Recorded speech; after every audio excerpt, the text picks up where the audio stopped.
Hello दोस्त। आशा करता हूं आपको कहानियां पसंद आ रही होंगी। तो ले आया हूं एक और रोमांचक कहानी, सिर्फ आपके लिए, जो है नरक का द्वार। चार दोस्त, सुप्रिया, नवमी, शेखर और सुधीर, एक सुनसान जंगल में एडवेंचर करने गए। रात का अंधेरा इतना घना था कि हाथ को हाथ दिखना मुश्किल। हवा में अजीब सी सड़ी हुई गंध और दूर कहीं भेड़ियों की डरावनी हुआ हुआ की आवाज गूंज रही थी। तभी अचानक सामने एक बेहद हैंडसम लड़का खड़ा मिला। उसकी आंखें चमकती हुई, मुस्कान जादुई। नाम बताया, आर्यन। तुम लोग यहां क्या कर रहे हो? जंगल में अकेले घूमना खतरनाक है, उसने कहा। सुप्रिया और नवमी उसकी पर्सनालिटी पे लट्टू हो गई। शेखर और सुधीर को हल्की शंका हुई। आर्यन ने कहा, चलो, मैं तुम्हें एक रहस्यमयी जगह दिखाता हूं। चारों उसके पीछे पीछे गए। कुछ देर चलने के बाद एक पुराने खंडहर के पास पहुंचे, जहां बीच में एक बड़ा लोहे का दरवाजा। उस पर लिखा था, नरक का द्वार।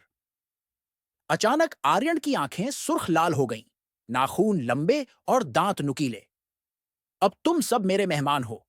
मैं हूं भेड़ियों का राजा और यह है तुम्हारी नर्क यात्रा की शुरुआत।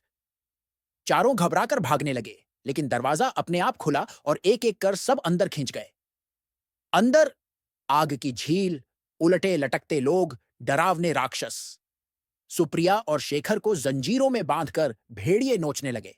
सुधीर और नवमी ने भगवान शिव का ध्यान किया। तभी सामने त्रिशूल की चमक हुई और एक बूढ़ा साधु प्रकट हुआ। भक्तों, हिम्मत रखो, महाकाल की कृपा से तुम बच सकते हो। साधु ने सुधीर को एक रुद्राक्ष की माला दी और कहा, इससे नरक का द्वार तोड़ो। सुधीर ने माला उठाई और ओंकार का जाप करने लगा। दरवाजा कांपने लगा। आर्यन ने हमला किया, लेकिन त्रिशूल की एक चमक में वह भेड़िया राजा जलकर भस्म हो गया। दरवाजा टूटा और सुधीर व नवमी किसी तरह बाहर आ गए। सुबह की रोशनी में देखा, जंगल शांत था।